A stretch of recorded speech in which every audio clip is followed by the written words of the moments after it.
السلام علیکم ورحمۃ اللہ وبرکاتہ۔ اس وقت میں شہر لاہور میں ہوں اور خوشی کی بات یہ ہے کہ ہمارے سید عمیر سمیع شاہ صاحب اور ہمارے انصار اتاری بھائی بھی شہر لاہور میں ہیں، اور الحمدللہ داتا حضور داتا گنج بخش رحمۃ اللہ تعالی علیہ کے دربار میں حاضری کے لیے آپ تشریف لائے ہیں۔ خاص طور پر آپ دیکھ رہے ہیں ماشاءاللہ، اور ساتھ ہی ساتھ ہمارے لاہور کے جو میزبان ہیں حافظ کیسر قادری اور ہمارے کامران بھائی، دی گریٹ کامران بھائی، ماشاءاللہ اللہ پاک ہمارے ان دوستوں کو سلامت رکھے۔ ماشاءاللہ موسم بھی بڑا اچھا ہے، اور ہم جس جگہ بیٹھے ہیں وہاں ماحول بھی بڑا، کتنا بڑا فٹ ہے کیا جی، بڑا فٹ ماحول ہے۔ اور یہاں الحمدللہ یہ ہماری خاطر تواضع کرنے کے لیے ہمارے میزبان ہمیں لائے ہیں۔ خاص بس یہ شاہوں کا صدقہ ہم کھائیں گے انشاءاللہ، صحیح صاحب کے صدقے جو ہے نا، وہ نہیں تو ہم تو گھر میں دال چاول بھی کھا لیتے ہیں، کل ہی کھایا، اب سب کو تو نہیں بتانا۔ بہرحال تو الحمدللہ اللہ اس کے رسول کا کرم ہے کہ ابھی شاہ صاحب بتا رہے تھے کہ آج ان لوگوں نے حاضری دی ہے داتا صاحب کی بارگاہ میں۔ تو شاہ صاحب کیا ماحول آپ نے وہاں دیکھا ہے؟ ماشاءاللہ لاک ڈاؤن کی وجہ سے ماشاءاللہ اکثر لاک ڈاؤن تھا، لیکن اس کے باوجود بھی نا سروں کا سمندر تھا ماشاءاللہ۔ ہاں سر تھے، اور کتنا پیدل کتنا چلنا پڑا آپ کو؟ تقریباً 1.5 کلومیٹر 1.5 کلومیٹر تک پیدل چلنا پڑتا ہے، کیونکہ اندر گاڑی نہیں جا سکتی۔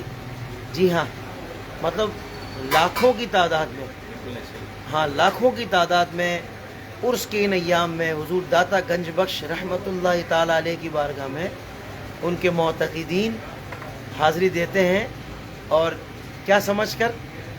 اللہ کے ولی سمجھ کر، اللہ کے پیارے سمجھ کر، کیونکہ ہم اہل سنت کا عقیدہ ہے کہ جب ہم اولیاء اللہ کے مزار شریف پر حاضری دیتے ہیں تو ہمارا یہ اعتقاد ہوتا ہے، ایک تو حاضری کا طریقہ یہ ہے کہ 4 ہاتھ کے فاصلے پر کھڑے ہو کر حاضری دینی ہے، قدمین شریفین کی طرف سے جانا ہے، اور وہاں کچھ اور نہیں کرنا، کچھ اور ہم نہیں کرتے جو غلط کام ہے، بلکہ ہم وہاں جا کر قرآن پاک پڑھتے ہیں، درود پاک پڑھتے ہیں، اور اس کو ایصال ثواب کرتے ہیں داتا صاحب کی بارگاہ میں، اور داتا حضور کے وسیلے سے ہم اللہ کی بارگاہ میں التجا کرتے ہیں۔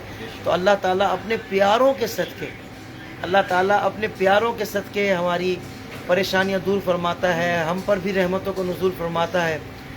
حضور خواجہ غریب نواز نے 40 دن تک یہاں پر چلہ کیا، آپ نے اللہ کی عبادت کی۔ عبادت تو اللہ کی ہے، غیر اللہ کے لیے عبادت نہیں ہے، عبادت تو اللہ کے لیے ہے۔ ہاں، اور ساتھ یہ بھی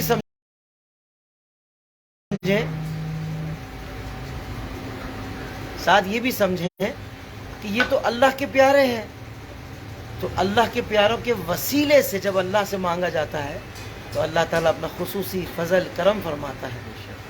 40 دن چلے کرنے کے بعد حضور خواجہ غریب نواز وجد میں جھومنے لگے اور کہنے لگے، کیونکہ ان کو اتنا نوازا گیا داتا حضور کے صدقے کہ انہوں نے کہا کہ گنج بخش فیض عالم، مظہر نور خدا، نا کسارا پیر کامل، کامل آرا رہنما۔ تو یہ الحمدللہ اہل سنت کا عقیدہ ہے۔ کسی مزار پہ جا کر سجدہ کرنا، تعظیمی سجدہ، یہ بھی حرام ہے، یہ بھی جائز نہیں ہے۔ تو اگر کوئی ان پڑھ سے ان پڑھ آدمی بھی ہوگا نا، تو اس نے، اگر آپ نے دیکھا کہ وہ سجدے والی شکل اس کی بن رہی ہے یا وہ طواف کر رہا ہے، تو یہ حرام کام ہے، لیکن وہ بھی الہ سمجھ کے نہیں کرتا۔ اس کو بھی پتہ ہے کہ بھائی الہ تو وحدہ لا شریک، تو صرف اللہ کی ذات ہے، سمجھ رہے ہیں؟ تو جائے گی کہ تم لوگ شرک کے فتوے لگاؤ کہ وہ شرک کر رہا ہے، تو کسی پر شرک کی تہمت لگانا، ہر بندہ خود اس کا جواب دے گا کہ اس نے کیا عمل کیا ہے۔ تو خدا سمجھ کر تو کوئی بھی سجدہ نہیں کرتا، اور اگر کوئی سجدہ تعظیمی کر رہا ہے تو یہ بھی حرام ہے، یہ جائز ہی نہیں ہے۔ ہمارے ہاں تو قبر کو چومنے کا بھی معاملہ یہ ہے، سید اعلیٰ حضرت نے ادب بتایا کہ 4 ہاتھ دور کھڑے ہو کر جو ہے نا وہ سلامی پیش کرنی ہے۔ بہرحال اللہ تبارک و تعالی ہمیں اپنے عقیدے کو صحیح طور پر سیکھنے اور سمجھنے کی توفیق عطا فرمائے، اور جو دیگر احباب ہیں جو ہمارے عقیدے پر انگلیاں اٹھاتے ہیں، اللہ تعالیٰ ان کو بھی ہدایت عطا فرمائے کہ وہ بھی اہل سنت پر جو نا وہ غلط باتیں نہ کریں، اور غلط نظریات جو ہمارے ہیں ہی نہیں ہم پر تھوپے نہ، ہمارے اوپر مسلط نہ کریں۔ ہمارا اہل سنت کا عقیدہ، ہمارے سید اعلیٰ حضرت کا عقیدہ سچا اور سچا ہے۔ اللہ سے دعا اللہ تعالیٰ ہمیں مسلک کے حق اہل سنت پر استقامت دے، دوام عطا فرمائے، اسی پر زندگی عافیت والی اور اسی پر عافیت والی موت عطا فرمائے۔ ہاں الحمدللہ، بلکہ داتا حضور کی بارگاہ میں تو آپ کو پتہ ہے حاضری بھی جس کی وہ چاہتے ہیں اسی کی ہوتی ہے، نہیں تو پھر کوئی بول نہیں پاتا۔ جی ہاں، بہرحال اللہ تبارک و تعالی ہمیں بھی وہاں کی باادب حاضری عطا فرمائے اور اپنے پیاروں کا فیضان عطا فرمائے، اپنے پیاروں کو جو اللہ نے قربت عطا فرمائی، جو اپنا قرب خاص عطا فرمایا، اللہ تعالی ہمیں بھی اس میں سے حصہ عطا فرمائے اور اپنے پیاروں کا ہمیشہ باادب رکھے۔ دو چیزیں ایسی ہیں شاہ جی کہ جس کو اللہ سے جنگ کے مترادف کہا گیا ہے، دو چیزیں ہیں۔ وہ دو چیزیں کون سی ہیں؟ ایک تو سود ہے، سود کھانے والا گویا وہ اللہ سے جنگ کر رہا ہے، اور اللہ سے جنگ کوئی جیت ہی نہیں سکتا ہے۔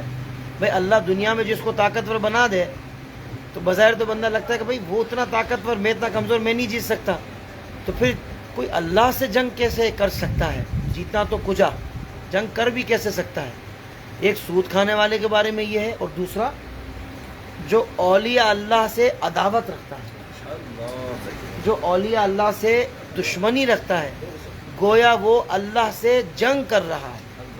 تو اب آپ غور کر لیں کہ آپ کون سے طبقے میں ہیں، آپ کن لوگوں میں ہیں۔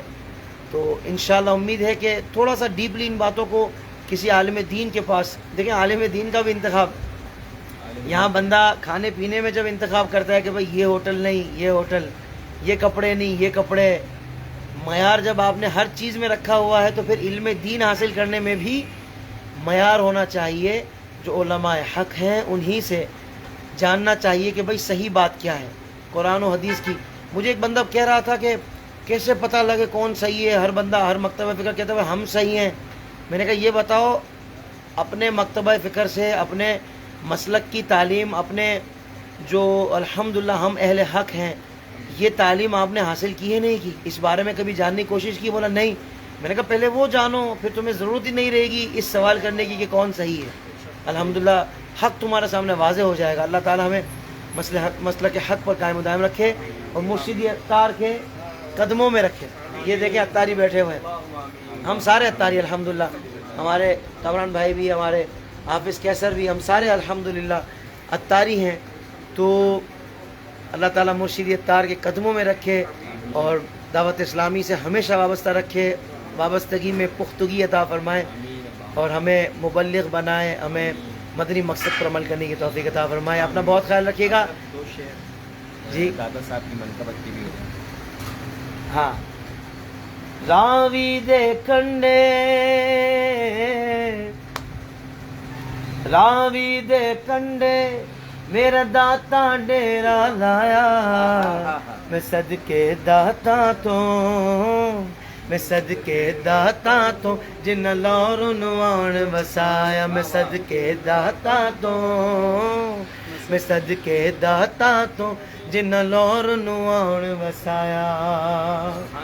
او کردہ کرم جدوں، او کردہ کرم جدوں تے لاندا نہیں او دیری، او کردہ کرم جدوں تے لاندا نہیں او دیری، میں در در کیوں جاواں، میں در در کیوں جاواں میرا پیر علی حجویری، میں در در کیوں جاواں، میں در در کیوں جاواں میرا پیر علی حجویری۔ جزاک اللہ خیرہ۔ السلام علیکم ورحمۃ اللہ وبرکاتہ۔